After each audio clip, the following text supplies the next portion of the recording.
Hi hello, ഇന്ന് നമുക്ക് ഈവനിങ്ങിലത്തെ കുറച്ച് വിശേഷങ്ങളാണ് കേട്ടോ. എന്താണെന്ന് വെച്ചിട്ടുണ്ടെങ്കിൽ നാളത്തേക്ക് കുറച്ച് വെജിറ്റബിൾസും കാര്യങ്ങളും കട്ട് ചെയ്ത് വെക്കുകയാണ്. എന്താണെന്നുണ്ടെങ്കിൽ നാളെ രാവിലെ ആകുമ്പം അല്ലാന്നുണ്ടെങ്കിൽ ഭയങ്കര തിരക്കായി പോകും, എല്ലാം കൂടി ഒരുമിച്ച് ചെയ്യാൻ സമയം കിട്ടത്തില്ല. പിന്നെ നമുക്കിന്ന് വൈകുന്നേരത്തേക്ക് വേണ്ടിയിട്ടുള്ള ഫുഡും കാര്യങ്ങളും ഉണ്ടാക്കണം. അപ്പോൾ അതിന് വേണ്ടിയിട്ടുള്ള പ്രിപ്പറേഷൻസും കൂടെ നടക്കുന്നുണ്ട്. അപ്പോൾ ഞാൻ വിചാരിച്ചു കുറച്ച് വെജിറ്റബിൾസും അതേപോലെ തന്നെ എഗ്ഗും ഒക്കെ ഇട്ടിട്ട് നമുക്ക് സ്ക്രാമ്പിൾഡ് എഗ്ഗ് വിത്ത് വെജിറ്റബിൾസ് അങ്ങനെ എന്തെങ്കിലും തട്ടിക്കൂട്ടാവുന്ന അങ്ങനെ തട്ടിക്കൂട്ടി ഉണ്ടാക്കിയൊരു ഇതാണ് കേട്ടോ ഇപ്പോൾ നിങ്ങൾ കണ്ടുകൊണ്ടിരിക്കുന്നത്.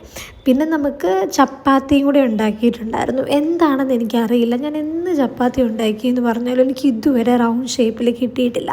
ഈ ഒരു ഷേപ്പിൽ മാത്രമാണ് ചപ്പാത്തി കിട്ടിയിരിക്കുന്നത്. ഇനി അതല്ലാന്നുണ്ടെങ്കിൽ ഇനി വല്ല എന്തെങ്കിലുമൊക്കെ വെച്ച് റൗണ്ട് ഷേപ്പിൽ നമുക്ക് കട്ട് ചെയ്തെടുക്കേണ്ടി വരും. അപ്പോൾ എന്നിട്ട് ഇത് കഴിച്ചു. അത് കഴിഞ്ഞിട്ട് നമുക്ക് കുറച്ച് നാളത്തേക്ക് ദോശമാവിന് അരച്ചു വെക്കാൻ വേണ്ടിയിട്ടുണ്ടായിരുന്നു കേട്ടോ. അപ്പോൾ അതും കൂടെ ഞാൻ അരച്ചു വെച്ചു. പിന്നെ പാത്രങ്ങളൊക്കെ കഴുകി കഴിഞ്ഞു ഇന്നത്തെ പരിപാടി. അപ്പോൾ ഇന്നത്തേക്ക്